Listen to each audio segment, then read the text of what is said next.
Bagi Stoikisme,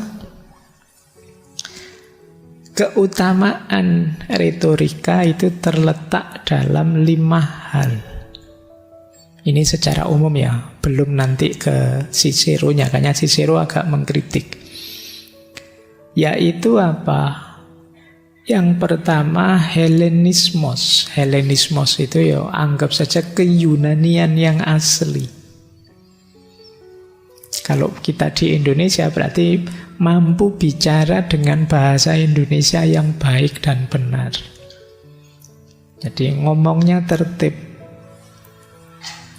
Yang kedua, Savenia. Savenia itu kejelasan. Kalau ngomong jelas, orang mudah paham. Nah, kan banyak orang itu ngomong bulet. Sudah capek-capek tapi tidak ada yang paham. Nah, itu harus latihan. Kalian juga latihanlah bicara yang efektif, jelas. Yang ketiga, simple, ringkas, tidak bertele-tele. Kalau perlu 5 kata ya pakai 5 kata saja. Kalau butuh 1 kalimat perlu 1 kalimat. Tidak usah ditambah jadi 3 kalimat. Kalau 1 halaman cukup ya 1 halaman saja. Jangan kadang-kadang mahasiswa nulis skripsi itu, ini sudah 40 halaman Mbak, sudah habis anunya, sudah cukup belum, minimal skripsi itu 70 misalkan, terus kamu panjang-panjangkan jadi 70. Entah nyari di mana nambah apa, ya ceramah, ya khutbah dilebokke kabeh. Akhirnya gagasan utamanya hilang. Tidak simple. Saya pernah ke luar negeri itu, ada proposal disertasi yang hanya 5 halaman. Simple sekali ngomong. Ini alasannya apa, dasarnya apa, problemnya apa, simple. Tapi di sini saya lihat ada proposal itu yang sampai 50-60 halaman. Lah iki lah podo sak skripsi. Entah ngomong apa saja di situ, ndak ringkas, tidak to the point. Jadi bahasa yang baik, jelas, ringkas, kemudian sesuai. Jadi ingin ngomong apa, keluarnya ya seperti itu. Kemudian yang kelima, distinct.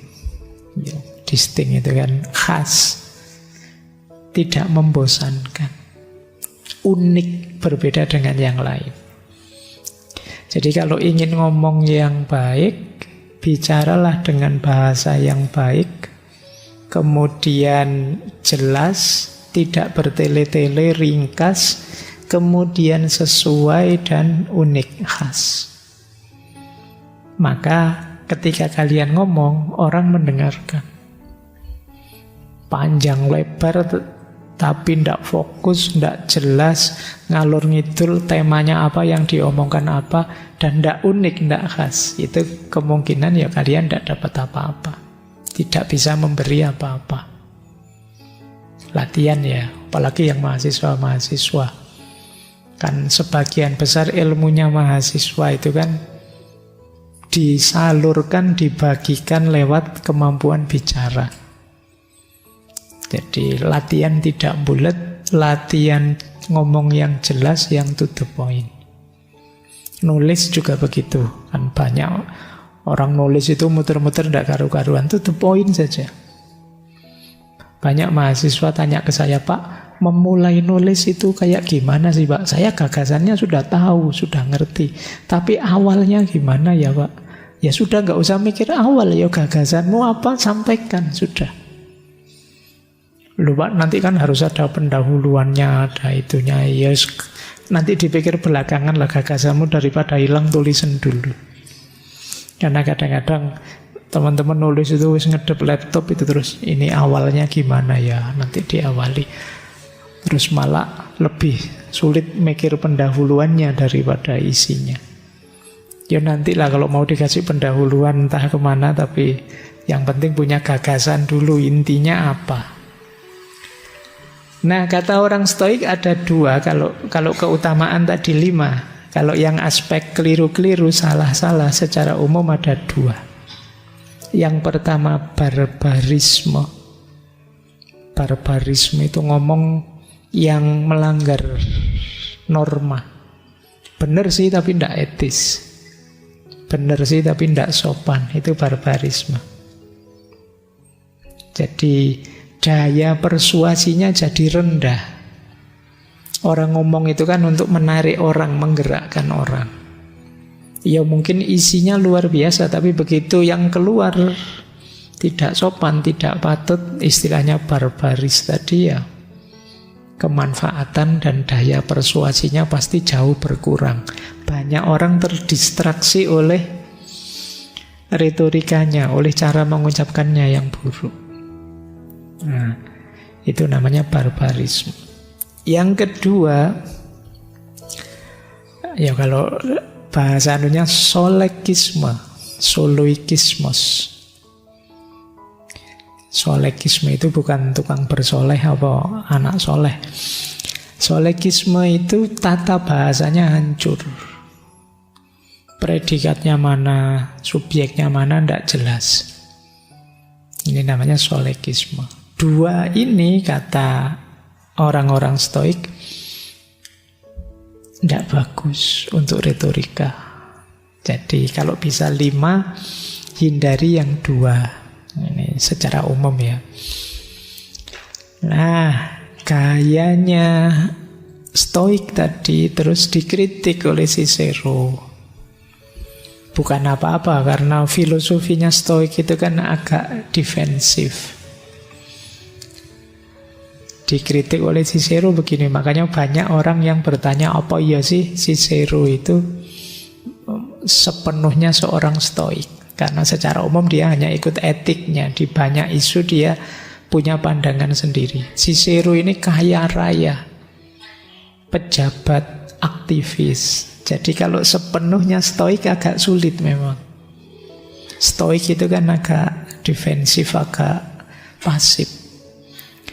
Nah, kata Cicero, retorikanya orang Stoik itu terlalu idealistik, kurang semangat, kurang berapi-api orang Stoik itu. Orang Stoik itu kan emosinya sulit kelihatan. Orang Stoik itu sedih ya diterima saja, senang ya diterima, tidak masalah. Sunatullah itu hidup itu ada senang, ada sedih. Itu kan tidak kelihatan. Senang tidak kelihatan, sedih tidak kelihatan. Disakiti orang ya kalau orang Stoik, kalau saya tidak merasa sakit mau apa? Jadi wajahnya datar. Dan itu secara retorika ya bagi Cicero tidak bagus. Retorika itu kan ngomong berapi-api. Kalau intonasinya tinggi ya sambil melotot-lotot, sambil ngangkat-ngangkat tangan nanti. Retorikanya bagus. Jadi kalau kayak saya gini ngomongnya datar, kamu ngantuk. Ini termasuk yang dikritik Cicero mungkin ya, ngaji filsafat ini. Kurang semangat Pak, kurang, terlalu idealistik. Jadi ini berarti mengkritik kita juga. Kemudian lebih menganggap penting dialektika. Dialektika itu isinya, pikirannya, logikanya. Kemudian lebih mengutamakan form daripada matter. Form itu ya sama hakikatnya, bukan bungkusnya. Padahal tadi saya jelaskan bungkus juga penting, tapi ini lebih mengutamakan formnya. Makanya kata Cicero, dia merasa seperti ini berhadapan dengan tokoh-tokoh Stoik. Dalam hubungan ini, tokoh-tokoh besar Stoik itu tidak membantu kita. Karena mereka tidak mengajari saya cara menemukan apa yang harus saya katakan. Dan mereka sebenarnya malah menghalangi saya dengan menemukan banyak kesulitan yang dia nyatakan tidak dapat dipecahkan. Dan dengan memperkenalkan semacam diksi yang tidak jelas, berlebihan, mengalir tapi tidak bermakna, tidak bersemangat, sempit dan remeh. Nah, ini banyak orang suka dengan Stoik, muji-muji, tokoh Stoiknya malah mengkritik. Dan jika ada orang yang memuji gaya ini, ya harus diingat kualifikasi bahwa gaya ini tidak cocok untuk seorang orator. Orator tidak bisa lemes, orator tidak bisa diksinya datar.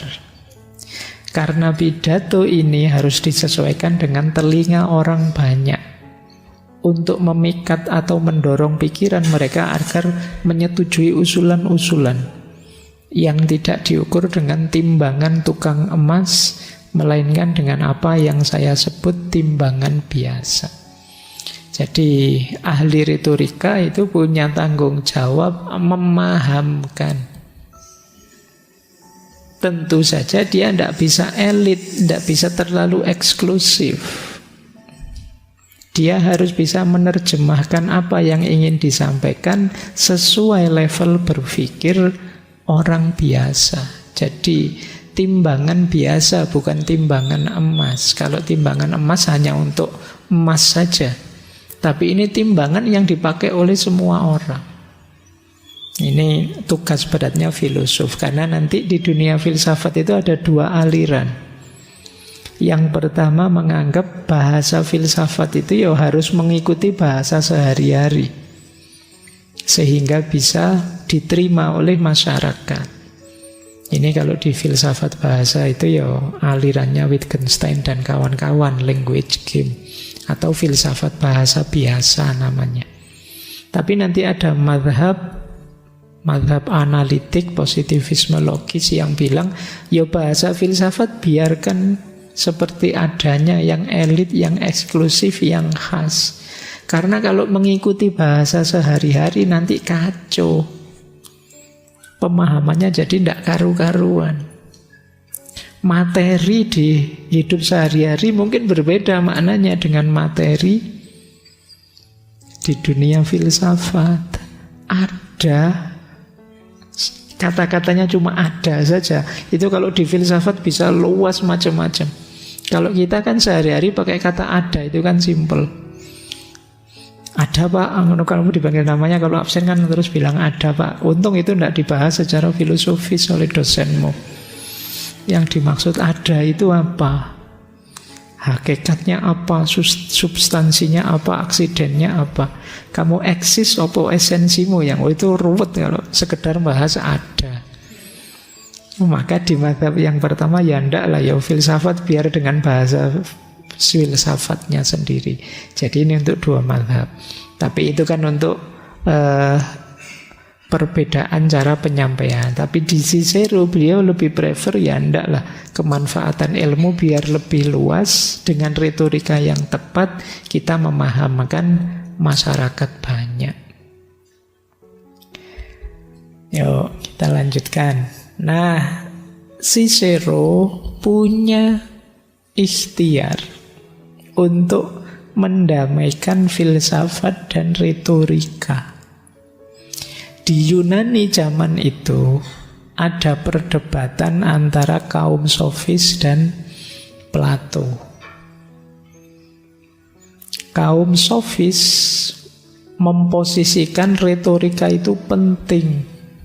Dalam rangka apa? Untuk mengejar karir, mencari keuntungan, mengendalikan kekuasaan politik, itu retorika. Dipakai oleh orang-orang sofis. Gimana caranya menarik hatinya orang kemudian ikut kita.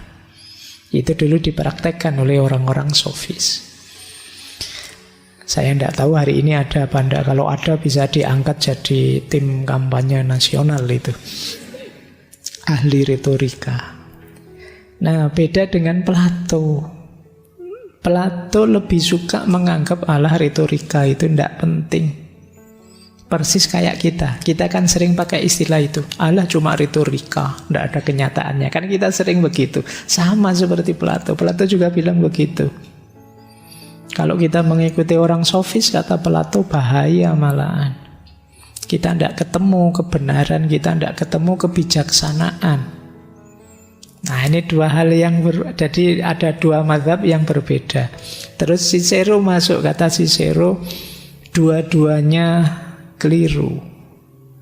Karena memisahkan kebajikan dan retorika. Kata Cicero, kalau orator, orang yang menyampaikan kebenaran, memang ingin menyampaikan kebenaran, kebaikan, dia harusnya lebih dulu jadi orang benar, jadi orang baik. Jadi kuncinya kan di situ. Iya, kita mencari kebijaksanaan, belajar filsafat, menemukan kebenaran. Seperti Plato. Tapi kita juga harus bisa mengemasnya, menyampaikannya secara menarik.